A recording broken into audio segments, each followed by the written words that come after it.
Well, hello, everyone. Except apparently if you're on Rockfin, which is not working for me for the second time in the last week, but that's okay because this is Effed News for March 20th, 2022. And we are not only broadcasting on YouTube, we are also on Odyssey. Odyssey appears to be working. Rockfin's not working, so I apologize for anyone that usually watches on Rockfin, but I think we got Rumble up and running too, so you got 3 options today to watch Effed Up News instead of the usual 4. We're gonna have to figure out what's going on with Rumble. I'm not sure exactly what to think there, but it is kind of a little pain in the butt because I want to be able to go live on all the different sites, and Rumble is just not letting me do it at the moment. Well, sorry, folks on Rumble. I guess they'll have to find me on YouTube. Well, guys, Effed Up News of the Week is a stream that I do on Sundays. It is a special stream. Now, as you guys know, I am going live at 5 every day, Sunday, Monday, Tuesday, Wednesday, and Thursday on my main channel. I'm going live on Fridays on my second channel, Actively Unwoke, except for this past week because it was just really nice outside. I'm sorry, I took a day off. And then on Saturdays, I rest. But guys, this has been a little bit of a crazy week because I just got back literally about an hour ago from VIP Art Weekend. Now, it's not really as swanky as it sounds. It's not. I call it VIP Art Weekend because that's literally the name of the event. The people that put on the event call it VIP Art Weekend. I think that's kind of funny. Anyway, I just got back about an hour ago from that. Came to get my stories, collect my stories. We're going to be returning to our regular streaming schedule this week. But before we get into the news, I do just want to comment about this thing that I did over the weekend. So you guys see some of the art I have in the background, right? I buy too much art. I like buying art. It's fun. I got into the habit of when I was traveling for my job, one of the things that I always love to do when I go to new cities is I like to walk around. And when I walk around, I tend to go into art galleries just because I think it's something interesting to look at. I've been buying all types of art for years and years and years. I mean, like way back to when I was in college. Of college, of course, I could afford much less fancy art than I can afford today. But I mean, even just like really nice prints or things like cool thing like concert posters off of eBay was one of my things that I really liked to buy at one point. Anyway, so over the years, I have just accumulated more and more. And then I discovered this artist named Create, KRE the number 8. Now, if you like this piece right here, or the head, not there, the head right there with the K, those are that's Create's artwork. Now, Create has an exclusive deal with Park West Galleries, who, if you've ever been on a cruise ship, if you've ever been to an art auction at on a cruise ship, that's Park West Gallery. So yes, it is a cheesy cruise ship thing, but let me tell you what, once you start buying originals from Park West and you start spending money with them, then what they do is they gallivant you off for a 4-day weekend where they pay all your expenses. They provide you free open bar. They feed you copiously, and they trap you in a swanky, fancy hotel for 4 days where all they try to do is sell you really expensive art that you probably don't need, but that you really, really like. And so that's what I was doing this weekend. And one of the things they do when they do VIP Art Weekend is they actually bring in the artists. And the artists do a little demonstration for you, and they talk about their work, and they talk about the stories behind their work. And so I got to see 3 amazing artists this weekend. I was really, yes, it is kind of like a timeshare. It is kind of like a timeshare. It is, but with much prettier things. And they admit it. They know what they're doing. Listen, man, I am a big fan of cruise ship cheesy. But the reason I want to talk about this is just that I've kind of been in this kind of little bubble where these people have been trying to sell me art that I really don't need because we haven't even hung up all the art that we have. But I bought some anyway because you get to meet the artist, you get to take a picture with the artist with your original artwork that you've just bought. A couple of the pieces were really good. We got a Michael Goddard piece, an original that had a dog in it that looked like one of my dogs. And as soon as I saw it, I was like, done. Like, I need to see no more. Just sell me the dog picture. It looks like my dog. I get to take a picture with Michael Goddard. I'm cool. And then today we got to meet a guy named Stephen Fishwick. you've probably seen Stephen Fishwick's art, to be honest. You've probably seen it somewhere. Like, he does a lot of stuff for Disney. He does a lot of stuff for like like big musicians like Pink Floyd and Kiss and like all these places. And so you've probably seen his art somewhere. Anyway, he did a live painting today of an eagle with a Ukraine flag in the background, and so the original he did was way too big. It was like, I don't have room to hang it, but they offered a smaller one, and I ended up getting one of those, and I for Victor as a present. Anyway, I wanted to start with this because the reason I bring this up is because it does actually directly relate to Effed Up News. Because all I could think of when I was listening to these artists tell their stories and share their life experiences and how they got to where they did selling art for, I mean, these guys, like Michael Goddard has, like, one piece from Michael Goddard has sold for like over $1 million. Like, these are not like their art is very fucking expensive. Not all of it, but like some of their art is very expensive. So these people are like at the top of their game. They don't need to work, like they are literally making a living being artists, which I think is just one of the coolest things in the world. And one of the things that was a theme through all the artists we heard from this weekend was all the people around them telling them, you can't do this, you can't do that, and then pursuing it anyway. And it's an idea that I've been thinking a lot about lately, which is this idea that, when I was growing up, we we we don't hear things now about lifting up and celebrating people who break out of these group think mindsets. And that's what we used to hear when I was growing up. I like, my formative years were in the 90s. And so it was all about kind of like rebellion and not taking pride in being just like everyone else. And I feel like today all people want is for everyone to be like everyone else and everyone to think like everyone else and everyone to take the most extreme tribalist positions. And it's the unique people that can see that it's all bullshit. Because most of the people that are talking about the news are doing it from one tribe or the other. And they are nothing more than a proponent for one tribe or the other. And that is true whether you are on the left. It is true whether you are on the right. Some of the news on the right has gotten so bad and so partisan. I don't even bother with it anymore. It's like a waste of my time. And so I bring this up because what I was thinking about this weekend in relation to what I've been doing on this channel, what I've been doing for the last 2 years, what I've been doing with like the news and the woke culture and all that, is that my goal moving forward is to just like have as much fun with this stuff as I can, because the world is so screwed up. But just because the world is screwed up does not mean that we need to allow ourselves to sink into this depressing abyss.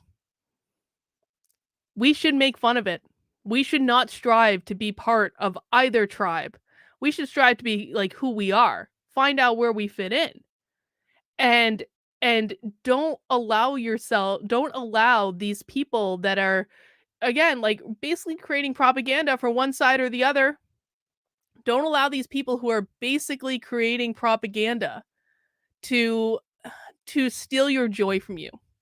Because there's so many cool things going on in the world, and there's so much good in the world. And we're going to talk about some crappy things today, because that's what effed up news is. That's what effed up news is.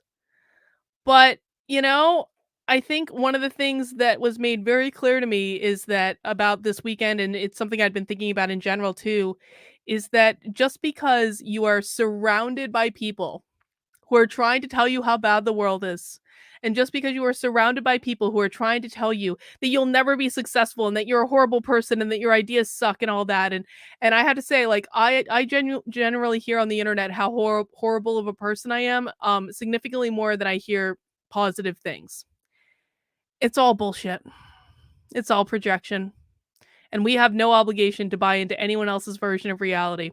So if it seems like I'm making fun of the news and mocking everyone involved, it's because I am. And if that's the kind of thing you want, then you are welcome to join me. Please mount that like button if you're ready for effed up news. Please make sure you subscribe to the channel if you're not already, because over the weekend, YouTube deleted like 400 of my subscribers. I'm not even joking about that. I woke up one morning and like 400 of my subscribers were gone. So, make sure you're subscribed if you want to be. Naruto in with the first super chat of the day.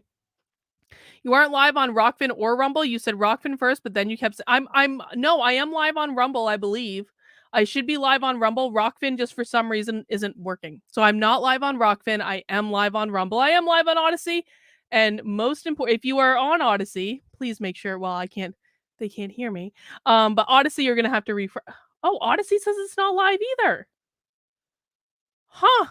Nothing. Well, YouTube is working, so we're going to go with that for the moment. All right, guys, let's jump into effed up news. I got a bunch of stories I want to cover today. Let me just give you a preview of what we're going to cover today. We're going to talk about Lindsey Graham being your typical rhino. We are going to talk about Bloomberg tweeting something really stupid and derogatory. We are going to talk about, we're going to talk about the swimmer, but in a different way than I think you've seen it covered before.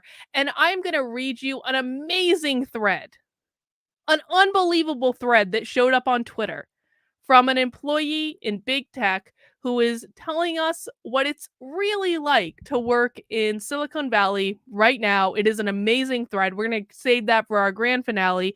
Before we get into that, if you appreciate the work I'm doing, the very best thing you can do to help me out and to keep me doing stuff like this so I don't have to go get a real job in the real world is by supporting me by becoming a member of my locals community. My locals community is, I guarantee you, the only sane place on the internet. I'm actually convinced of this. My locals is the only sane place on the internet. It is an amazing community of people where none of us buy into the woke bullshit, and pretty much all of us, I would say, don't buy into the tribalist bullshit either. We laugh together, we help each other, we support each other, and we spend a lot of time together. We do a lot of things. Here are some of the things that we do.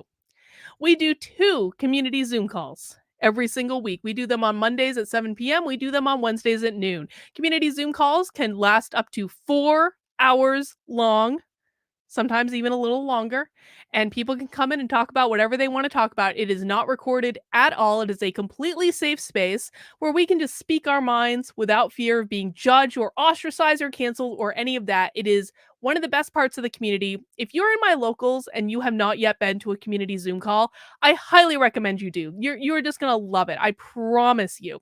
We also do Bitchcraft on the second Sunday of every month. We also do book club, and we actually have a book club coming up on Saturday. So there's still plenty of time to get in on it. We are reading the great book 2024 by Dr. Howard Asher. You know Howard from him being on the channel on a regular basis. And he's going to come and have a private Zoom call with my local supporters to talk about this book and to talk about, just the world in general and to answer people's questions. That's one of the things we do in the community is you actually get to interact with people without the prying eyes of YouTube all over it. So if you haven't yet gotten a copy of Howard's book, it is available on Amazon. And, we still got about 6 more days to read the book. We are getting together on Saturday at 3 p.m. to have a really nice chat with Howard. I'm really looking forward to it. The way you get access to all of that and much, much more is by becoming a supporter. You can become a supporter at $5 a month. You can also, for a limited time, become a supporter for $45 a year. Typically, this is $50. I reduced it to $45. I said it was only going to be for a week, but quite frankly, I didn't really talk about that much. So I'm extending it one more week up until Howard's book club. We're extending it 1 week to Howard's book club. You can become an annual member of my locals for $45, which gives you 3 months for free. The reason I'm doing this is because I want to hit 100 new subscribers in my locals community by my birthday, which is April 12th. So if you want to, if you're a current member at the monthly level, you can upgrade to the annual level if you want. That's not a problem. You can also make a one-time gift. I really appreciate all the support my locals members gives me. I literally would not be able to do this without my locals members. So I appreciate you all. All right. Let's jump in. We're going to talk about Lindsey Graham. Lindsey Graham called the White House on January 6th and said he would use the 25th Amendment to remove Trump and says Biden was the right person to win the election. Now, I'm sure that we are all shocked at the news that Lindsey Graham is indeed a rhino that never supported Trump in the first place. But let's read. This is why conservatives really need to elect better people. I'm sorry. If conservatives keep voting for these people, they deserve exactly what they get. Senator Lindsey Graham threatened White House officials that he would call for Donald Trump's removal from office if he did not condemn his supporters storming the U.S. Capitol on January 6th. A new book excerpt revealed on Wednesday. Graham, among the ex-president's staunchest supporters in Congress. He was not among Trump's staunchest supporters in Congress. Reportedly even hoped the insurrection would be a catalyst for the GOP breaking free of Trump.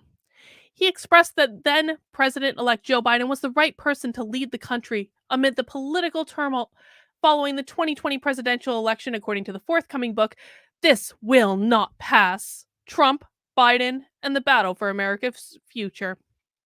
Trump did not condemn the rioters. Graham told the book's authors he hoped the riot would force Republicans to abandon Trump. People will say, I don't want to be associated with that, Graham said after evacuating the Senate. They will be a rallying effort for a while. The country says, we're better than this. He said the current president, whom he now frequently criticizes, I mean, how mad can you get at Joe Biden? Well, I suppose that is all relative since Joe Biden has dementia and doesn't really know even what he's doing on an average day. Graham has given an impassioned speech on the floor when Congress resumed after the riot, telling his colleagues to count me out of Trump world and sharply criticizing the ex-president for his role in the day's event. Since then, he's returned to praising Trump for what he did during his administration and has even been spotted golfing with the ex-president at his Mar-a-Lago resort. Well, isn't that funny? Isn't that funny that Lindsey Graham,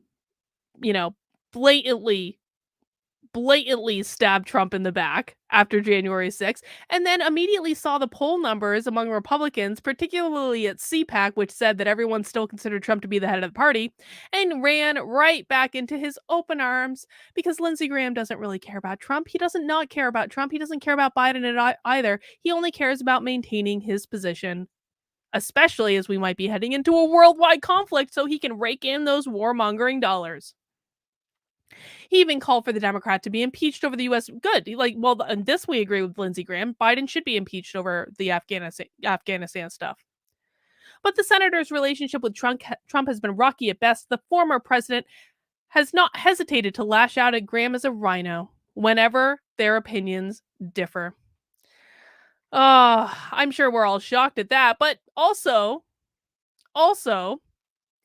with our friends Liz Cheney and Adam Kinzinger, this is just an interesting story, not necessarily because of the January 6th committee, not even because of Cheney and Kinzinger.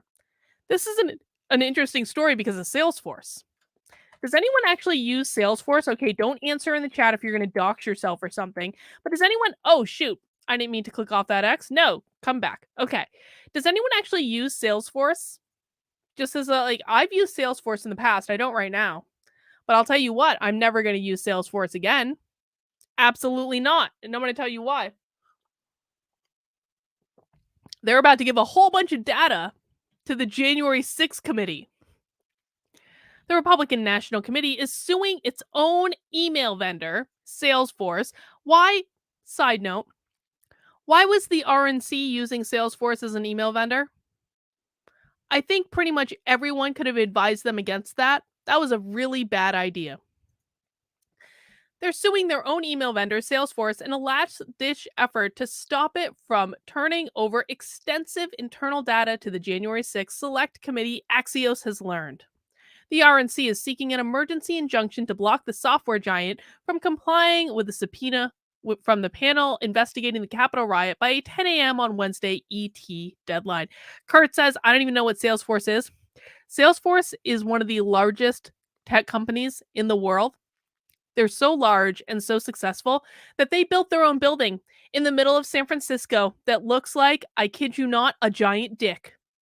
It really does. Hang on. Let me just real quick. I'm going to find a picture of the Salesforce building in San Francisco. You're going to know what I'm talking about. Salesforce building, San Francisco. Hang on. This building looks like a giant dick. Here it is. It looks like a dick. I'm sorry. This building is really all the indication anyone should need not to work with Salesforce. Look at it. It it does.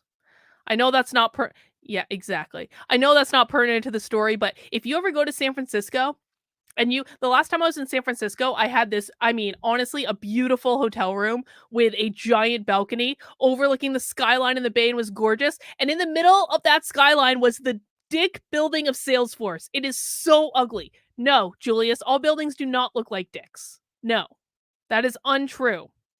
Look at the top of this building. If Lindsey Graham hooked up with Jack Murphy, who would be the power bottom? I mean, I think we know the answer to that, Phil.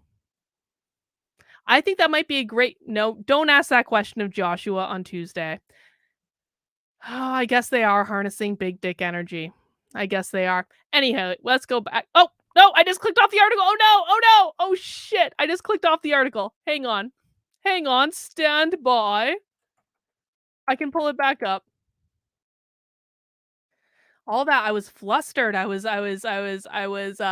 distracted by the dick like shape of that building. Anyway, why it matters. Absent an injunction, the committee would gain access to extensive data on the RNC and Trump's campaign fundraising practices. It's seeking that information as part of an investigation into the use of false claims about the 2020, well, false about the 2020 election fraud to raise money for Trump-aligned political efforts. The subpoenaed records includes extensive information on who at the RNC sent its fundraising emails, who received them, and how effective they were at raising money in the wake of the 2020 election. Gee, I don't think that Liz Cheney and Adam Kinzinger would do anything wrong with an extensive email data dump about everything the RNC is doing. Especially as both of them are being basically, I mean, not fully escorted out, but let's be honest, like if there are two people that are probably persona non grata right now at the RNC, it's going to be Liz Cheney and Adam Kinzinger. So I'm sure nothing will go wrong with them having access to that information. Now, I will say this. I would personally like to know who is sending out the 18 fundraising emails that I get every single day from the RNC. I would personally like to know that information. Those people need to be stopped. It's too much. It is ridiculous. I will never give. I was basically, I donated to Trump's campaign, but I was doing it as a joke. I was doing it because I was like, every time this knitter on Twitter came at me and lied about me, I would make a donation to Trump's campaign. So I was using it as a joke. I was trying to use it as a deterrent. And now I'm a little bit annoyed that I get 18,000 fundraising emails from these people every single week, and that the RNC is giving my data away. The subpoena seeks RNC and Trump campaign fundraising data gleaned from its use of Salesforce email marketing software. The RNC says Salesforce made initial assurances it would not turn over the data while its lawsuit against the committee was pending. But one day after Axios reported on the lawsuit, Salesforce told the RNC it was legally obligated to produce the requested records and would do so regardless of the litigation. So never, ever, ever, ever, ever ever give Salesforce your data because they will turn it over to people engaging in a witch hunt in Congress. Just a bad idea. There are many other email marketing companies to use. It doesn't need to be that one. All right, moving on. Oh, I wouldn't say they're trying to win me back from the Libertarians. I would say they're perfectly fine with me being gone. And I'm perfectly happy with the Libertarians. I am not going back to, you could not pay me enough money to go back to the Republicans. No offense, Republicans. We don't fit. Well, I deal with some of you, but not your leaders. Your leaders and your influencers piss me off way too much. Like, average people are fine. I have no qualms with the average people. I more so have a qualms with the influencers and the people you elect. Anyway, moving on. I thought this tweet was a little curious from Bloomberg. It reeked of a certain amount of let's just say elitism. I kind of feel like the person who wrote this tweet is like sitting in their fancy office in probably in New York, and they have their pinky out as they're drinking their tea and saying, "Ha ha ha, you silly proletariat. You silly proletariat complaining about inflation. Look at what this Bloomberg opinion. Inflation stings most if you earn less than $300,000, which most people do. Here's the deal. Here's how to deal. Oh, I was channeling Biden there. Here's the deal. Here's how to deal with being poor in an era of inflation. Take the bus. Don't buy in bulk. Try lentils instead of meat. Nobody said this would be fun. Huh. That doesn't seem a little bit prissy, does it? That doesn't seem a little bit oh, I don't even know. What is the word? What is the word I'm looking for about this particular tweet? Phil McCracken says, mount that like button like Lindsey Graham would mount Jack Murphy. I adore you, Phil. Never change. Never change. Just stop posting naked pictures of Jack Murphy in my Twitter feed, please. I appreciate it. Naruto says, have you seen How I Met Your Mother? There's an episode about a dick-shaped skyscraper, and that was probably the Salesforce building. I haven't seen that show. I just have to assume that they were indeed talking about the Salesforce building. Yeah, pretentious. That is the word that I'm looking for. Like you have a Karen that is going to clutch her pearls at any moment if her drink is not delivered in the correct glass. Smug. Oh, another good one, Natty. Yes, smug is definitely the way I would characterize this. But the article is even better. So let's read how Bloomberg believes you should be handling inflation if you are just a mere peasant that makes less than $300,000 a year. I just don't know. This is Bloomberg. This is not me. I just don't know how people survive on less than $300,000 a year. People do it every day, as it turns out. More Americans than ever expect their finances to worsen as inflation hits a 40-year high. Do you really need a second car? Yes, some people do. Yes, in the real world, some people need that extra car because they're both working parents and they have to go to different jobs, possibly in different locations, and that is the way the world works. Fun fact, so I was sitting in front of this couple at the art thing this past weekend, and we actually got to know them. We were chatting and they were very nice people. But like before we got to know them, it was the very first day. And you know, in the first day, you're kind of getting warmed up for art auction. You're adjusting to the fact that you very could well spend $20,000 on a single painting in the course of this event. Actually, one guy that we were hanging out with spent like $72,000 on a painting. Like that was pretty nice. Maybe someday it is my dream to be able to blow $72,000 on a single painting. I swear to God, that would be amazing. It was a nice painting. It was a Peter Max.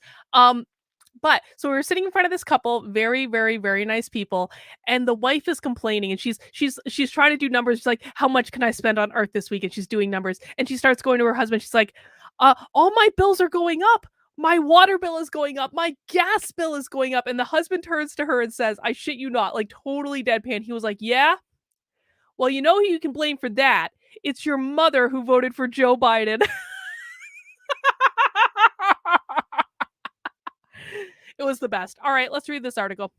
Oh, God, they're trying to make me spend money. I'm not joining your site, Bloomberg. If your income is more than $289,000 a year, the run-up in gas prices may be alarming, but it's unlikely to hammer your overall finances. After all, Americans at that level spend no more than 1% of their take-home pay on oil and gas, according to the Bureau of Labor Statistics. For those earning much less, it's a different story. Those at the median with an income of about $50,000 spend more than 3% on gas and motor oil. Low-income households making just $7,000 to $19,000 spend about 9%. Economists say the overall shape of the income spent on gas is lower than it used to be, and despite the increases, prices are still relatively low by historical standards. Oh, guys, do you hear that? Our gas prices are relatively low based on historical standards. Isn't that good news? That's true, but it offers little consolation. Let's see. I want to go right down to the advice. I expect the most affected will adjust to inflation in the classic way by shifting away from relatively expensive items towards close substitutes. Is there a close substitute for gas? Remind me. Here are some ideas on how to reconfigure consumption and lessen the blow. But again, adjustment is hard for people without savings or choices. First, you have to know your budget to control your budget. Budgeting takes effort, it gives you power. And that power is even more important than inflation. Your power to create a spreadsheet or download an app that helps you track a monthly budget, guys, this is going to fix everything. Your ability to make your own budget is the answer to all problems related to inflation. It's amazing. Randall, I was actually thinking afflicted in my head. I was trying very hard. It was affected. I was like thinking afflicted in my head. I was. That's why I stuttered. To deal with gas prices, it's worth reconsidering public transportation if that's an option where you live. Guys, I don't know why you're so worried about gas prices. Just don't drive your car. That's going to fix everything. Just take the bus. When it comes to food, don't be afraid to explore. Prices for animal based products will certainly increase. They're trying to make everyone in the world a vegetarian. They've been pushing this for a while now. They're trying to make everyone in the world a vegetarian. This is like part of that Green New Deal bullshit too. Ukraine and Russia supply a significant amount of corn and barley to the world market, mainly to feed livestock for human food. Meat prices have increased 14% from February 2021 and will go up even more, though your palate may not be used to it. Tasty meat substitutes include vegetables, where prices are up a little over 4%, or lentils and beans, which are up about 9%. Plan to cut out the middle creature and consume plants directly. It's more efficient, healthier, and a cheaper way to get calories. So guys, we're not driving our cars anymore. So we're saving the climate, and we're also all going to become vegetarians. Let's read more. Stay away from buying in bulk. That's not even that fun. If you're one of check this out. I about fell off my chair when I read this paragraph. If you're one of the many Americans who became a new pet owner during the pandemic, you may want to rethink those costly pet medical bills. They want you to allow your pets to die. Bloomberg is literally arguing that the answer to inflation is that we stop driving cars, become vegetarians, and allow pets to die. Sam says, I wonder if Bloomberg allows for 100% remote work. That is an interesting question, Sam. We should look into that. It may sound harsh, but researchers actually don't recommend pet chemotherapy, which can cost up to $10,000 for ethical reasons. Does this woman think that the only expensive vet bill is pet chemotherapy? Now, I will say this. When I first got my Chihuahua, I shit you not, this was like the very first vet appointment with my Chihuahua. My vet tried to convince me to put braces on my Chihuahua because her teeth are weird. And he ended up pulling a couple of her teeth to help them grow in or something. I don't even remember. But I'm not kidding. My vet literally tried to convince me to put braces on my Chihuahua. And I was like, no, the dog is not getting braces. That's not going to happen. But if you own a pet, there are many actual things that you need to spend money on to take care of that pet that are not weird things like dog braces or dog chemotherapy. And any pet owner knows this. And no, pets are family. We take care of them. That is the obligation you take on when you buy a pet in the first place. Coping. Oh, hang on. Naruto says, like electric car activists, just buy a Tesla. Just buy a Tesla. I don't know what could go wrong with that plan. Coping with inflation could mean drastic actions or small ones. There are a lot of people can duck and dance around relative price changes. Try to be as flexible and creative as possible. Scientists tell us our brain plasticity will improve by trying novel things. Just it's okay to let your pets die. It's helping you cope with inflation, isn't it? Since says I'm allergic to most vegetables, so not healthy. Yes, being a vegetarian is not actually the answer for everyone. Well, I want to move into one of the articles that or one of the issues that people wanted me to talk about the most. I'm not going to talk about Hunter Biden's laptop, frankly, because it's not something I ever paid really close attention to anyway. I knew it was scandalous. I didn't like it. It just wasn't something I paid close attention to. And I was reticent, honestly, to talk about this swimmer thing. And the reason I was reticent to talk about it was because I think it's such a hard issue, man. Now, listen, I don't agree with I'm sorry, I don't agree with trans women competing in women's sports, especially when you get up to elite levels. I could understand it if we're talking about like a pickup softball game or like a community league where you're just doing it to have fun. I can wrap my head around that because it's a different kind of thing. Right. But when you get to elite levels of athletics and you're talking about the differences in times being minute, it's just not fair. It's not fair. And I don't hate Leah Thomas. I don't. I want Leah Thomas to be happy. I want Leah Thomas to feel good about herself. I want Leah Thomas to have a full and fulfilling life where she can achieve whatever she wants to achieve. I just don't want her competing in women's sports. I'm sorry. It is just not fair. It is absolutely not. I loved this picture, this meme from Unwokeable. Equity in theory versus equity in reality. We have hit the point where we are implementing equity in reality. Fun fact, did you guys know that NBC touched up her face?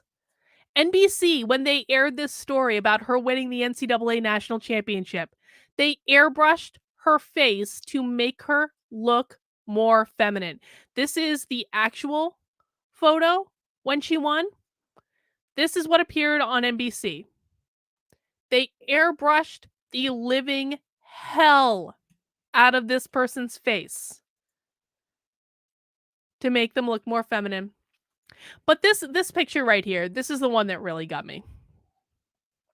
It reminded me there's a famous picture of the trans weightlifter from New Zealand who I think it was like she won a world championship thing against these Samoan weightlifters, and Samoan women are like big women, but like they're very good at weightlifting, right? And there's this picture of the trans New Zealand weightlifter on the top of the pedestal, and then two Samoan women are on either side of her because they won like second and third after the trans woman. And the Samoan women are just hanging their head, feeling ashamed that they're even in this predicament. And this picture has that exact same energy. This picture is exactly the same. You've got the three biological women that are celebrating as though they are in their own separate category, because that is the only way that you can treat this. This was not a fair meet. And that's no shade against Leah Thomas or Thompson. I don't know what the last name is. You guys know who I'm talking about. I think it's Thomas. That's no shame to the swimmer who technically won. And I just want to acknowledge, and I know I'm not like pandering with this. I legitimately feel like this is a really tough position to be in. I don't perceive that this person, Leah, transitioned just to win an NCAA title. I don't perceive that to be the case. I could certainly be wrong. I don't perceive that to be the case.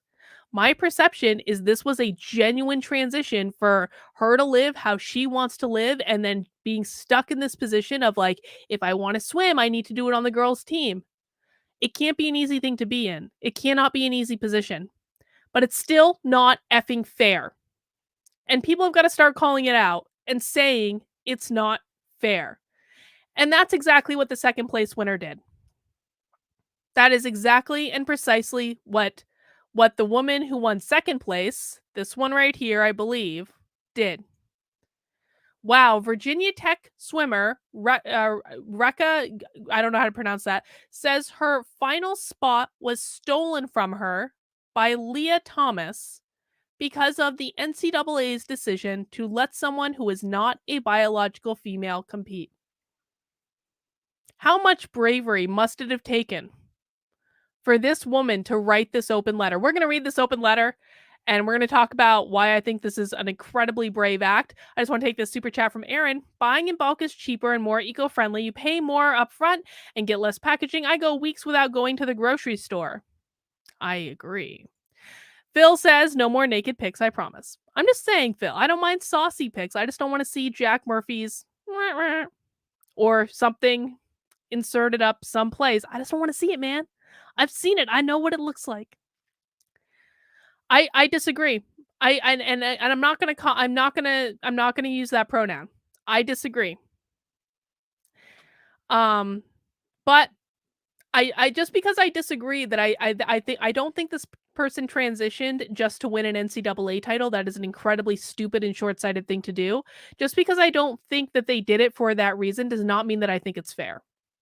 I don't know what the solution is to this problem, but I know that that's not fair. Let's read the open letter that the second place winner wrote. Before you read any further, I'd like to ask everyone who wants to disseminate my statement would agree to release my statement in full. I do not want any partial releases of my statement and do not wish to make further comments. So we will read her statement in full. I would like to address this past week's events and express my thoughts. First, I would like to remind everyone that I'm a human being and that as a human being, I experience feelings and emotions. My name is Rekha. I don't know how to pronounce her last name. I'm sorry. And I'm from Hungary. I am a 2016 Rio Olympian, represented Virginia Tech for the past 5 years, a 2-time ACC champion, 2-time All-American, and 3-time honorable mention All-American. With all due respect, I would like to address something that is a problem in our sport right now and hurting athletes, especially female swimmers. Everyone has heard and known about transgender Leah Thomas and her case, including all issues and concerns that her situation brought into our sport. I'd like to point out that I respect and fully stand with Leah Thomas.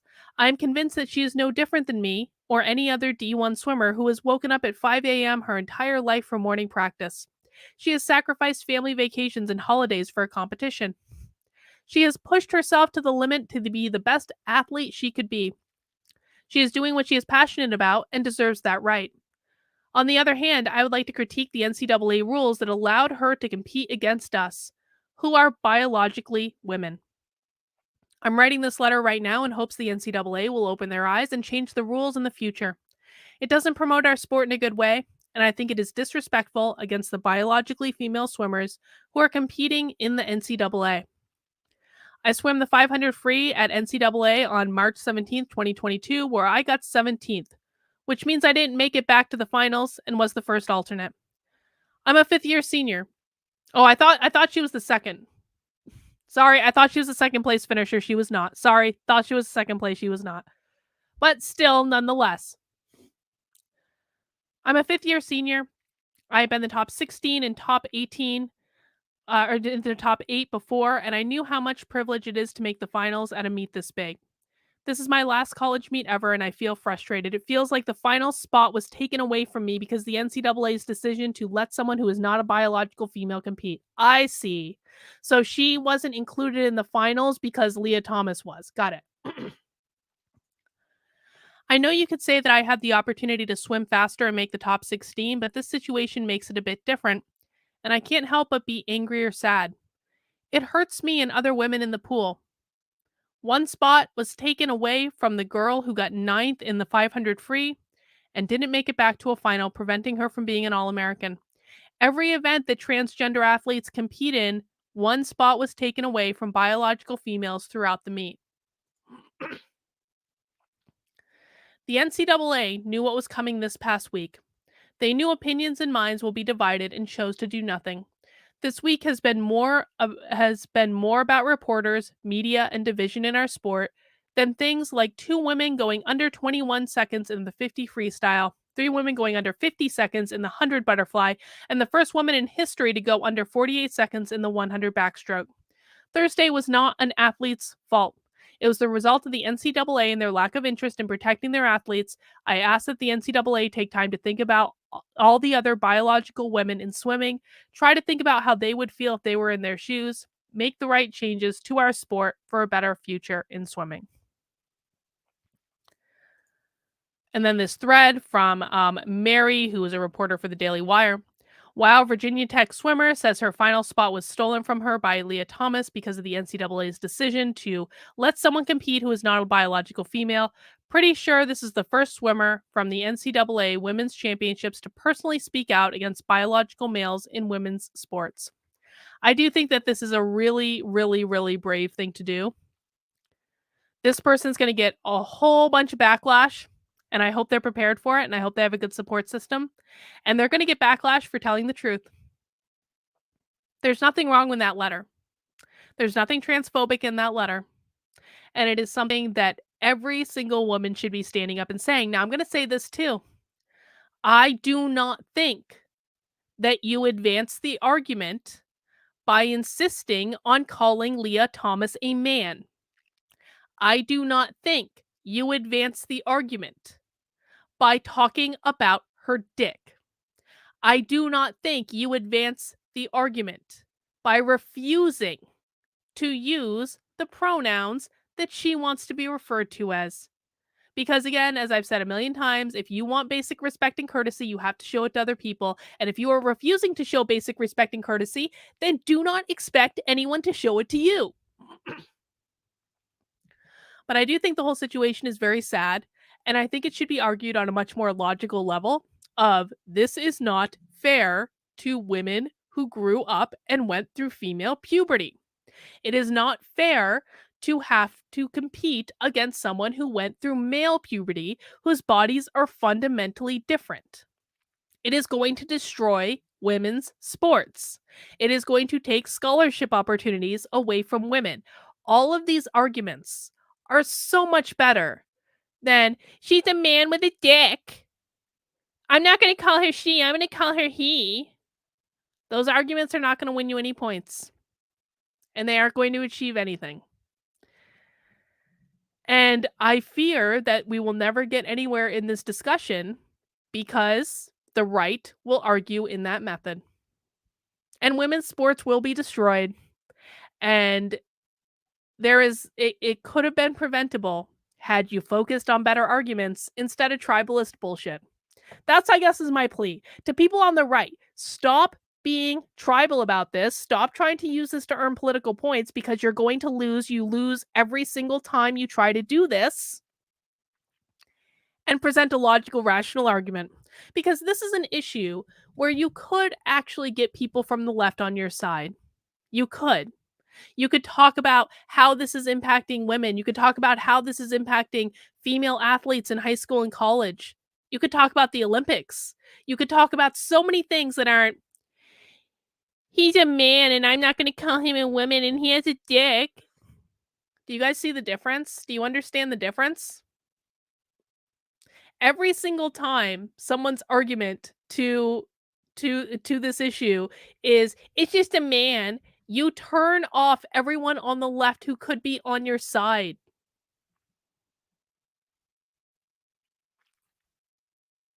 And it's your own fault. And it's completely preventable. Completely preventable.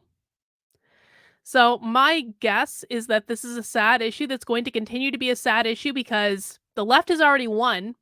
They've already won because the right was so bad at defending against it in the first place. And the right's going to keep going, she's a man and has a dick. And they're not going to win anything. And I just think the whole thing is incredibly sad. And I don't even really like talking about it because it's one of those things that I don't know that there is a good solution for it in the way that things are right now. And that is horribly, horribly, horribly depressing. All right, let's move on.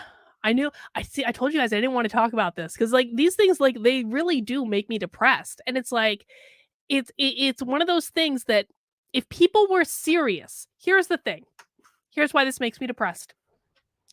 If people were serious about solving this problem, then they would be going after it a whole lot more strategically than they are if they were serious about solving the problem. But most people on the right, and I'm talking mostly about the blue check influencers right now, most people on the right are not actually serious about solving this problem because every single time they bring up the gender stuff, you know what happens? Clicks, retweets, money, money, money, money, money. They bring it up to make money. They don't actually want to solve it. They just want to make money. And so it's never actually going to be solved. They're going to encourage their audience to fight it in a completely unstrategic way, which is actually just going to make the problem worse. But guess what? Your right-wing blue check influencers, they're going to keep making money, money, money, money, money, money, money, honey. They're going to keep getting those retweets every single time they talk about it in a way that is less than productive because all they're doing is feeding on outrage addictions. They're not actually trying to tackle the problem seriously. But let's move on because there are more problems in the world. Now, I wanted to show you this just because I was so upset. I was so upset when I saw this. So I retweeted this thread from Hazard Herring the other day, and it was one hell of a thread. It really was. It was a thread about what it's like to work in big tech. And I retweeted because I was like, I'm going to talk about this on Effed Up News, and we're going to read this whole thread, and it's going to be awesome. And then I came back today, and the account doesn't exist anymore. I was like, oh no, that beautiful Twitter thread about what it's like to work in Silicon Valley right now is gone. But I managed to find it. Someone very smartly documented this Twitter thread, and this Twitter thread is amazing. We're going to read it. We're going to read it. I work in big tech, a name you would know and probably have used before. Wanted to give you a rundown of what it's like from the inside right now. Obviously, insanely radically left-wing BLM, LGBTQ, trans flags hanging in the office, pronouns stated before meetings, special affiliation groups for everyone but white men. All what you'd expect. Dalu says, what is the monetary value of a retweet? That's how you build your audience. That's how you get people to see your content. Getting retweeted thousands of times can lead to millions of views. That's why they want to play on your outrage addiction to get retweeted. That is the monetary value. They're making money. Every time you retweet blue check influencers doing bullshit, you're putting money in their pockets.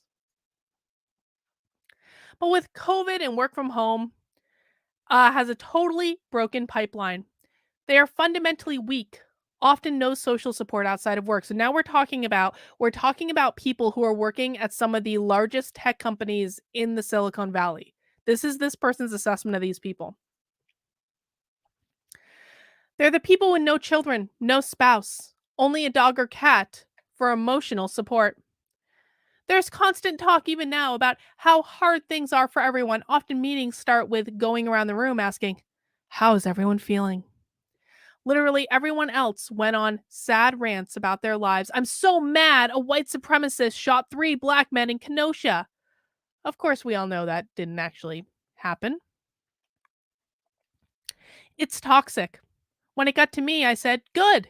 And then a lady engineer literally proposed that we should not be allowed to answer the question positively. I shit you not. So this person was in a meeting in their office and they had to go around and answer the question of like how they're feeling. And he was the only person to say good. And a woman engineer spoke up and said, I'm sorry, we don't want positive answers to these questions. It's toxic. Oh, I read that already. I think it hurt her that I wasn't as miserable as her. Yes, it did. Yes, it did. Because misery only wants to create more misery. Anger only wants to create more anger. She made some argument about vulnerability. These people not only want you weak, they want you to expose your vulnerabilities to them so they can exploit them. True. They may not intend to do this explicitly, but whatever twisted ideology they worship ends with this result. So back to morale. Everyone is demoralized. Yes. I think it's San Francisco. Everyone is demoralized. This may surprise you since big tech is extremely well paid and has been able to work from home for the past 2 years. They've been given extra days off, extra stipends, bonuses, etc. They've never had to fear being laid off. I have some sympathy and can feel some of this myself. It's normal and natural to work with people in person. Work from home can make it easy to overwork. You take fewer breaks, often work past normal working hours. This is true. This is one of the reasons I've never really liked work from home as a permanent solution because I think it encourages people to work a whole lot more than is required or that they're being compensated for, quite fairly. We don't feel connected to customers or celebrate successes in person. Daniel says, "Holy shit, in my coaching, one of the first things that we ask people is, what is new and good in your life? Because it sets the focus on positive. What would doing the opposite do to a meeting?" That's exactly right, Daniel. That's exactly right. You can either choose to focus your energy on the positive or you can choose to focus on the negative. And there's always positive and there's always negative. VT Num says, "My big tech company hired a DEI activist to lecture people about George Floyd. A total waste of money. I told HR not to hire racist people for diversity training." VT Num, I probably wouldn't have done that if I was you. That wouldn't have been the way I handled it. Because they're not going to listen. Guys, don't ever. And I don't want to make you feel bad, VT Num, because I understand why you did it. I hope you didn't have any negative repercussions from it. But your HR people do not give a fuck about you. I'll tell you this right now. Not all of them. Sometimes they do. Sometimes they do. There are legitimately good HR people out there. And the ones who are good know exactly what I'm talking about. But I've worked with many, many, many HR people. I've trained many HR people. I would put the good HR people at around 20%, the shitty HR people at around 80%. Most HR people do not care. They're out to protect the company. They're not out to protect you. Well, they didn't respond to me. I'm just done being quiet, and I totally respect that, dude. I totally respect your right to speak up. I really, really do. You know, I love to encourage this stuff. I'm just saying, if I were you, I would update your resume and start looking for other work, just in case. And let's just hope it doesn't come to that. But just in case, it's never a bad idea to have a perfectly updated resume. It's never a bad idea to be having a look about what's out there, just in case. Hopefully you don't need it, but you will be thankful that you have it if you do. George Andre Velasco Nunez says, "I work from home for the last 4 years. We do a lot of work. At least we're well compensated, at least for local standards." Yeah, absolutely. Julius, this is patently false. This is not true. It's illegal for HR to retaliate if they do sue. Nope, not true. It's not true at all. HR retaliates against employees all the time. Workplace bullying is not illegal. Let me just really emphasize this. I did my dissertation on workplace bullying. Workplace bullying is not illegal in any state. There are campaigns to try to make it illegal. They've gotten some bills written. They've never gotten a bill passed.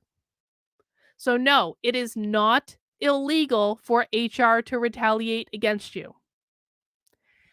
The only exception to this would be if it's in regards to you being a member of a protected class. You literally took an HR class. I did a whole PhD in this and built a consulting practice, dude. I was a trainer of HR people. I've presented at the biggest HR conference in the world multiple times, having done multiple workshops with hundreds of HR people in the room. Like, I'm sorry, workplace bullying is not illegal, and it is not illegal for HR people to retaliate. It's not. Happens all the time. You're wrong. Sorry. And as I mentioned, big tech is often the only socialite for people. I fortunately never made it mine, but my company had all sorts of after work activities, sports leagues, game nights, different classes taught by employees. There was a rhythm and a connectedness to it. That's gone.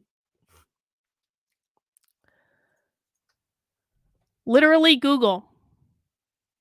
Okay, Julius, since you're the one who's arguing in the chat, I want you to right now go and find me the law cite the specific law that makes it illegal for HR people to retaliate. And if you can't do that, then you are wrong. And you won't be able to do that because that law doesn't exist. But I'm sure your one HR class that you took, that one HR class taught you that.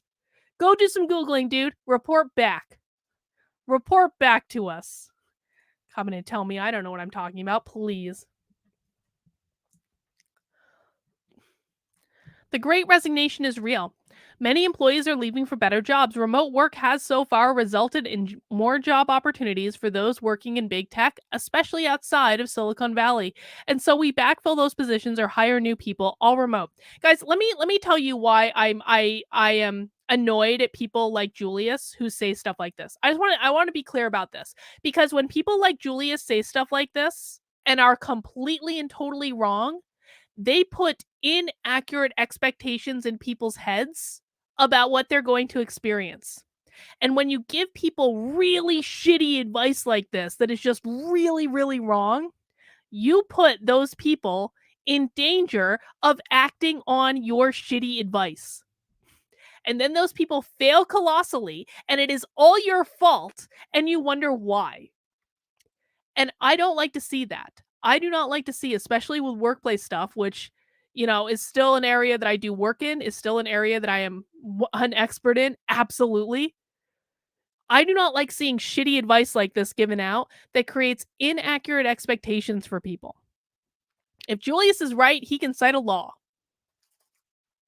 which he's not going to do.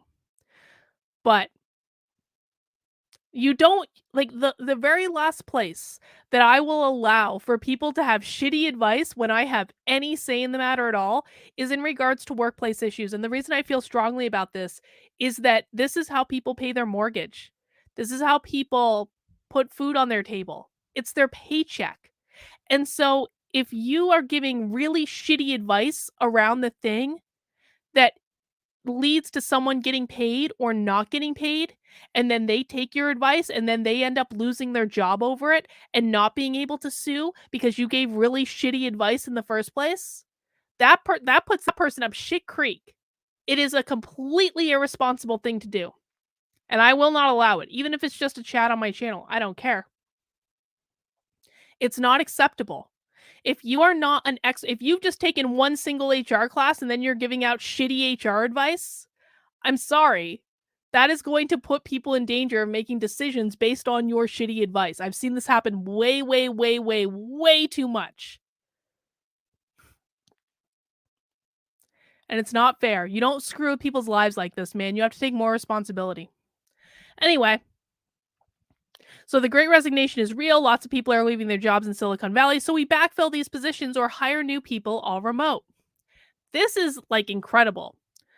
We now have employees who have nearly 2 years of tenure who have never met another employee in person and lives alone in some city away from where the office was. This would be fine for a normal person, but again, we're attracting familyless urbanites scared of even meeting up with their friends at a restaurant.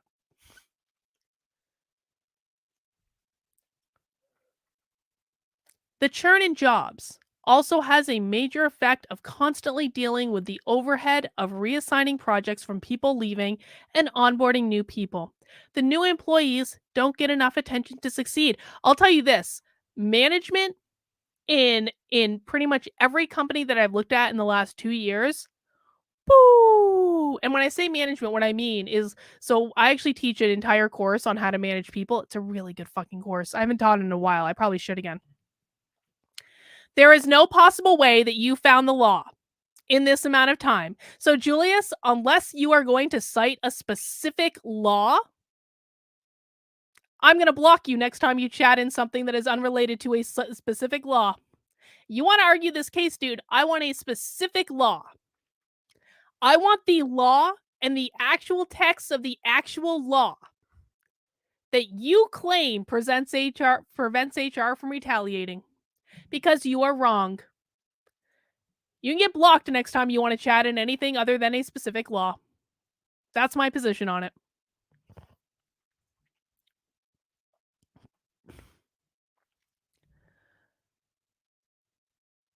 So, okay, what was I saying? About management. Okay, I was having a thought. See, I get distracted by people giving shitty HR advice. I can't even speak now. I'm so distracted. I get distracted by people giving out shitty HR advice. So when I say management, it's just like the inclination to actually manage employees effectively. Now, management was always shitty in general. You are wrong, and now you're gonna get put in a timeout. Julius is in a timeout, so he doesn't disturb us. He's going to be able to come back, and maybe Julius can take the 5 minutes that he's in a timeout and go cite a law. Um, so management in pretty much any type of company has never been great, right? Companies don't generally train people on how to be positive managers. They don't train people on how to motivate people, on how to communicate with different styles, on how to productively engage their employees.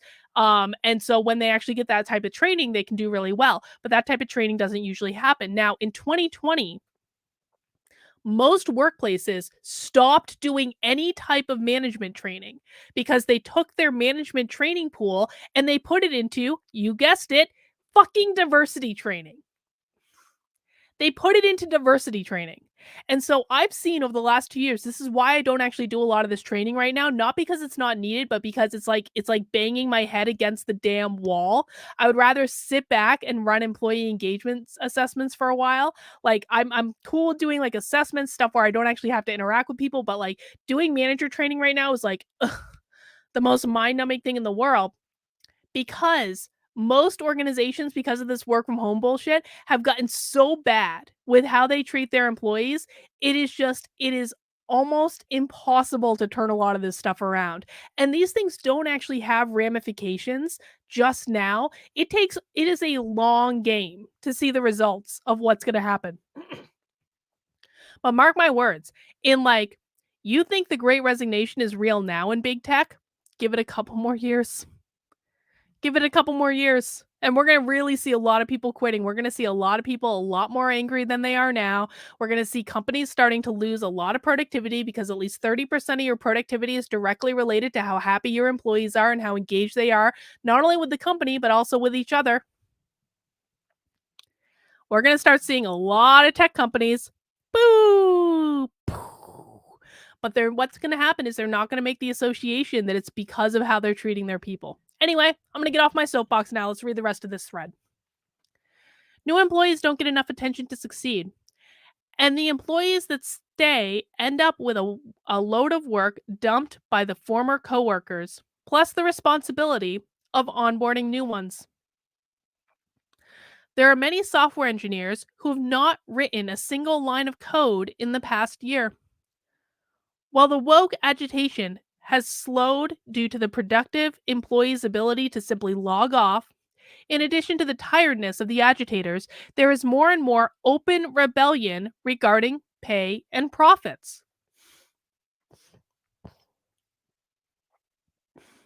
Bring your whole self to work was a big tech mantra.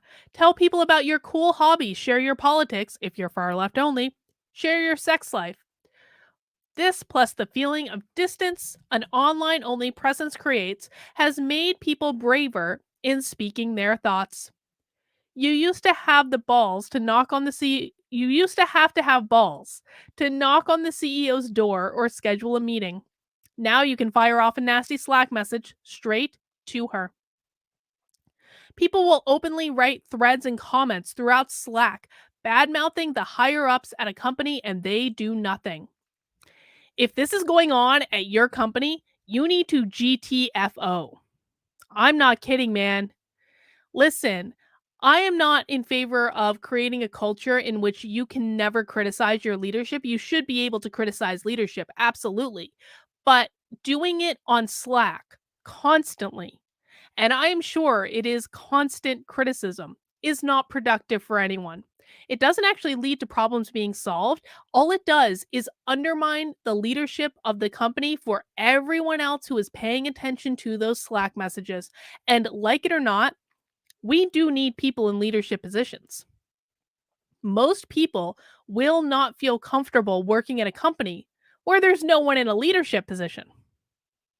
We want people in those positions, even if we don't like those people. We need people in those positions because those people provide us with goals. Those people provide us with inspiration. Those people provide us with direction. Without people in leadership positions that we trust and we can count on, it's just a matter of like, it's a lot of chickens running around like with their heads cut off, not knowing what to do or how to do it. So when you undermine the leadership of a company, even if you're making fair criticisms, but if you're undermining it in a public way every single day on Slack, not only are you not doing it in a way that leads to productive change, you're only making everyone else in the company doubt the leadership, which is going to lead to more resignations. It's going to lead to lesser productivity because why would you work hard for a leader that you doubt? It's unreal what people will write and with no recourse. Oh, and the other thing I wanted to say is any leader that would allow that to happen is not an effective leader. Sorry. If it were anything remotely RW, right wing, I guess, I'm certain they'd be fired immediately. But so long as they're sufficiently left wing or minority, anything but straight white men, they can agitate, complain, do no work, and continue employment. And so the entire company has devolved. We're running on code written in years past. No major new product initiatives are being launched. Workers complain that they're understaffed and demoralized. People take constant sick days or don't show up at all without record. It's very easy to hide with work from home. When such influx in employees and management and so much allowance for mental health, it's easy to simply no show without punishment. We hired a new employee and I pinged them at 1 p.m. to see if they'd join a meeting. They came 10 minutes later, said they slept in because they didn't have anything to work on. It's got to be mind boggling for someone not in software. On any given day, there are several in a weird matrix structure, several managers. Okay, I read this wrong because it's a poorly written sentence. On a given day, managers, there are several in a weird matrix structure. Tech companies tend to have weird matrix structures. I hate matrix structures when it comes to management. I hate it. I think they're completely ineffective. I don't think anyone really understands them. It makes the lines of reporting unclear. You all of a sudden have like 6 different bosses. It's not a good management structure at all. Would say things like, "What can I do to support you? Do you have enough to work on? Too much?" It's like emotional support. Or you can simply say, "Oh, I've had a hard week, barely slept, felt sick. Don't think I could handle much more this week." There's no real accountability for anyone. Record profits at the top because of existing code and product market fit cruising along, so leaders don't notice. It's utterly surreal to watch the deterioration, to see how quickly an organization can crumble. And I'm not productive either. The guy who wrote this thread is actively saying, like, there's no reason for me to be productive.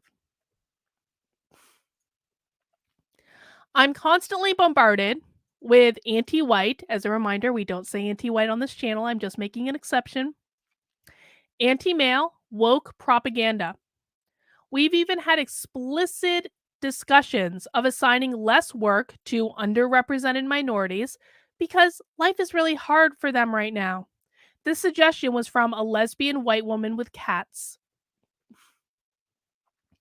Equity in action right there. As productive as one can be, you can't add value by when constantly thwarted.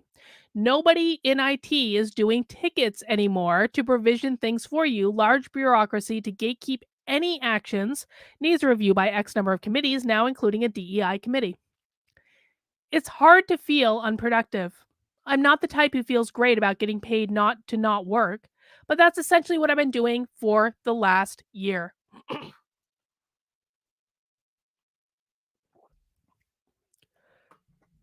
Nat D says sleeping in is okay. Most normal people don't wake up till noon or 1. Well, not when you're supposed to be working.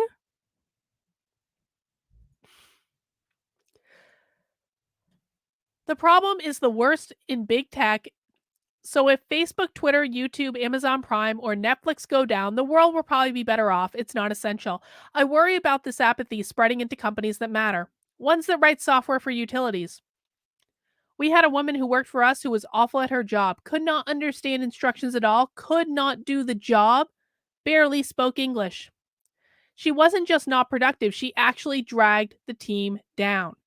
I worked with my director to finally get her fired after failing her performance improvement program, or a PIP.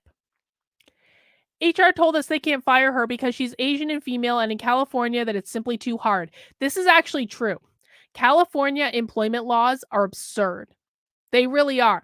But it is not true that you can't fire someone after putting them on a PIP in California, because putting them on a PIP actually gives you, it kind of covers your ass. And I know this because I've worked with companies to put, I was trying to think if I put Asian women on PIPs before. I don't think I have.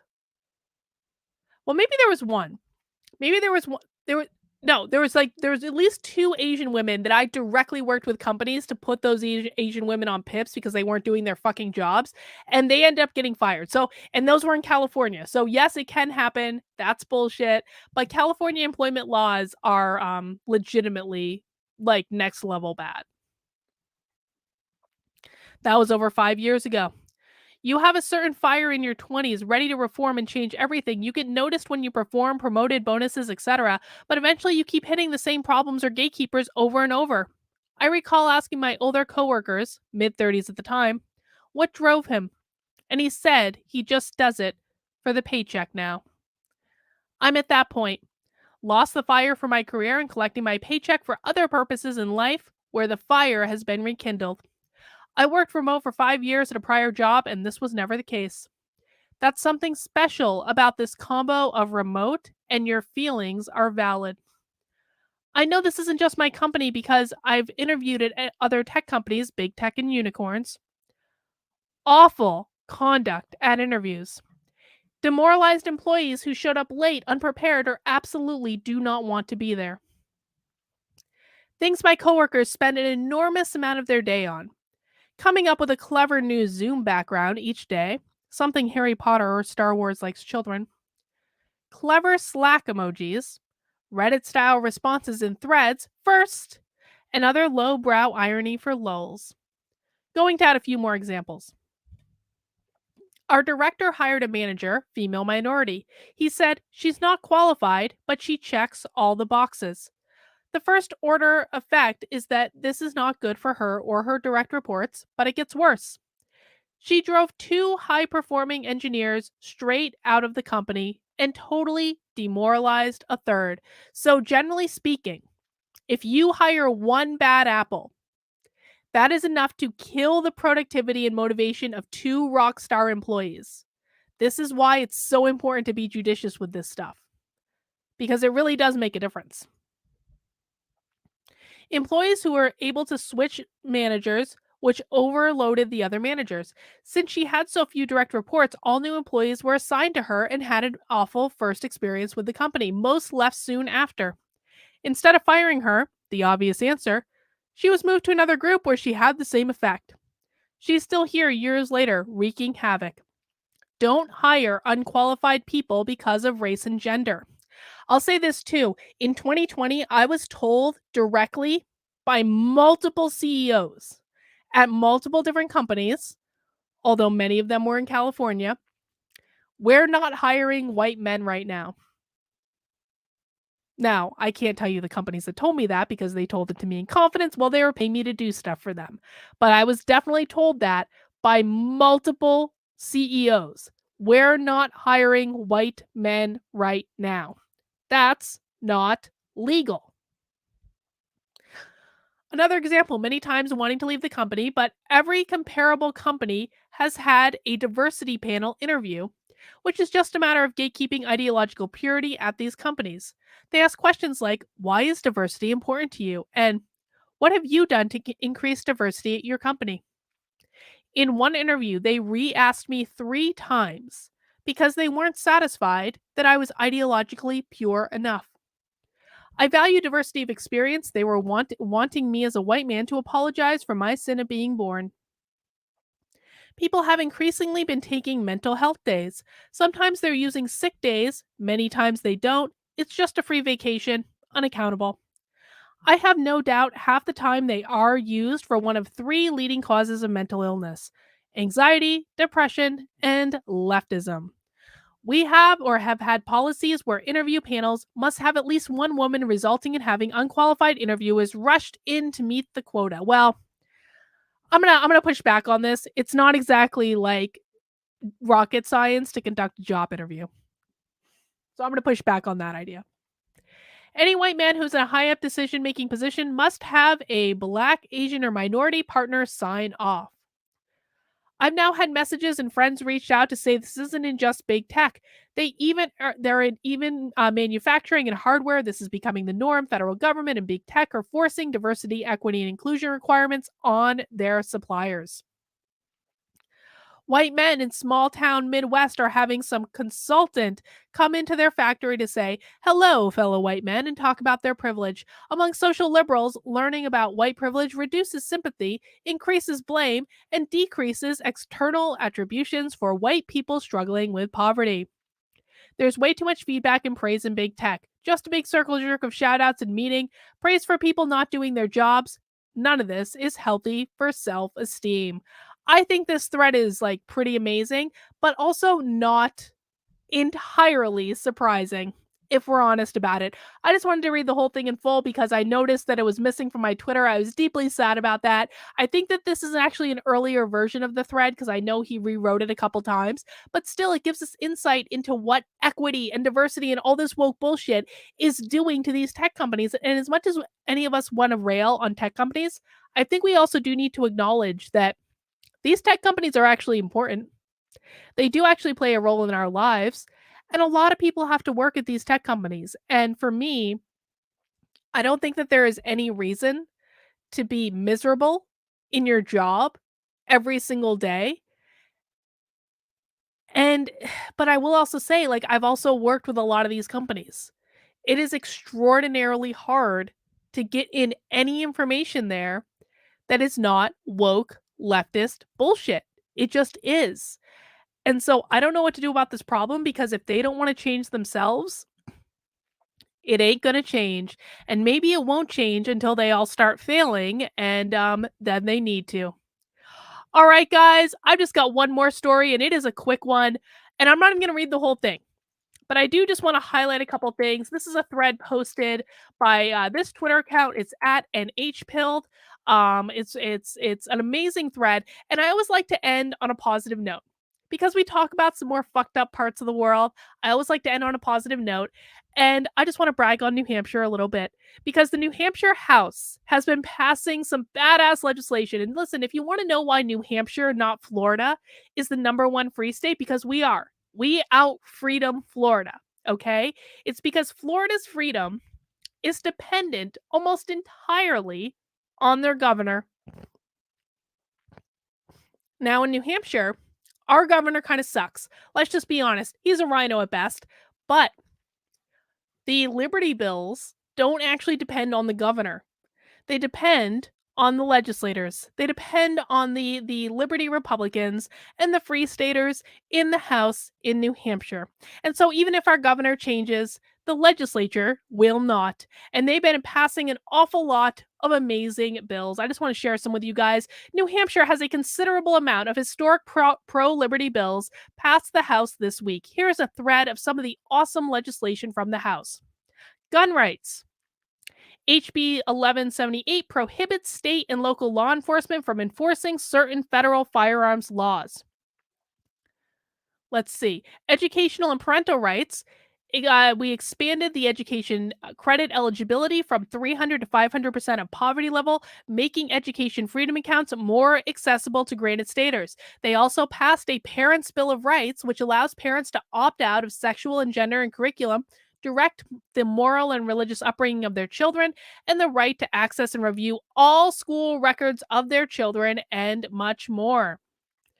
They banned a parent's refusal to vaccinate their child as a reason to terminate parental rights. They prohibited mask mandates in government public schools.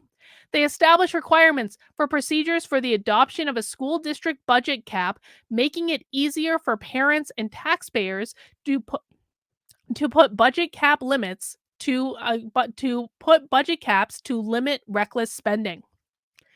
They defeated the repeal of the education freedom accounts, ensuring that parents and guardians continue to have freedom to fund their students.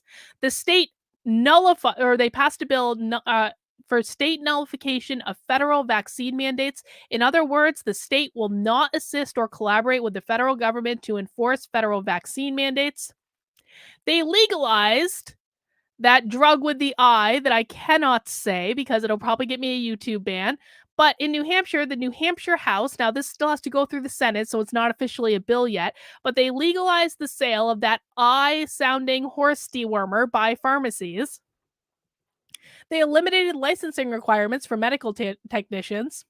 They explicitly prohibit the state from requiring businesses to require vaccine documentation or documentation related to vaccine or immunity status. They made the state vaccine registry an opt-in program. Let's see, property rights. All income received by New Hampshire residents physically performed in New Hampshire shall not be a subject to taxation as earned income in any other states. They expanded the protections for taking real property by eminent domain. They reduced the business profit tax rate. They exempted niche beauty services like hair braiding from occupational and shop licensure requirements. Granted universal reciprocation from cosmetologists. Free speech. End bans. Conservatives will like this one. End bans protesting outside of abortion clinics, expanding free speech protections. Police requires law enforcement to obtain a warrant before receiving customer information from common carriers. And as a bonus, and we'll talk about this one tomorrow, as a bonus, as all of this amazing stuff was going on in the New Hampshire House, parents in Croydon, which is a school district in New Hampshire, cut the school's budget by 50%. The school wanted $20,000 per student. The parents of that school, and they were not just on the right, they were on the left too. The parents were like, nope, nope, nope, nope, nope, nope, nope, nope, nope. And the parents in that community defunded the school by 50%. And of course, there's so much complaining going on. There's so much complaining among the Democrats in New Hampshire. It is amazing. New Hampshire is the best. This is why we are the best for freedom. I absolutely love it. Check out this thread. It's under New Hampshire Pilled, at New Hampshire Pilled on Twitter if you want more information about those. But really, really great work going on in the House. Now, again, all this stuff has to go through the Senate, and then God knows what Rhino Chris Sununu is going to want to do with any of it. But I did want to share some good news that this is a state that is doing it correctly, and I can't wait to see what happens with all of this. All right. AD says, I love seeing people's reactions in Hanover, especially Dartmouth liberals to people open carrying, realizing their discomfort doesn't override the right. Oh, yeah, I bet people in Hanover are going a little crazy right now, AD. I will say that I lived right next to Hanover for several years. All right, guys, that's all I have for tonight. Again, if you enjoyed the show, I do this on every Sunday. We do Effed Up News. I am also live on Sunday, Monday, Tuesday, Wednesday, and Thursday at 5 p.m. So I'll be back live tomorrow at 5 o'clock, and we'll have another little chat about what is ever going on in the world. So check back in on a little bit closer to 5 tomorrow to find out what topics I'm going to be talking about. If you would like to support the work I do and get in on our book clubs and our community Zooms and all that, the best way to do that is by becoming a member in my locals community. You can do that for $5 a month. You can do it for one more week only until our book club for $45 a year, which gives you 3 months for free. You can also make a one-time gift, and you want to make sure to do that by Saturday so you can come to our awesome book club with Howard. We're reading 2024, still plenty of time to read it. It's a really easy read, so I encourage everyone to do so. You can also make sure you join our community Zoom. We have our next one at 7 p.m. tomorrow, and then on Wednesday at noon.